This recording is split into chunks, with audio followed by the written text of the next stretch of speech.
Халық астаппай ашығып жатқанда Астананың мәслихат депутаттары түкірікпен күресіп жүр.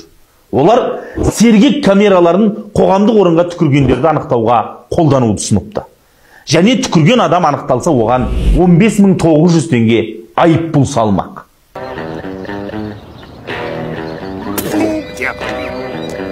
Мен мына мәслихат депутаттарын ақылмен түсіне алмадым негізі. Сонда сергек камерасын пәленбай миллион теңгеге түкірік аңду үшін сатып алған ба мемлекет? Бас қаланың бүкіл бұрыш камерамен қамтамасыз етіліп тек түкірік аңду қалды ма?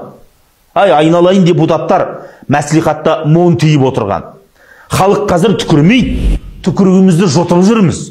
Өйткені қарнымыз аш, азық-түлік қымбат, жалақы жетпейді.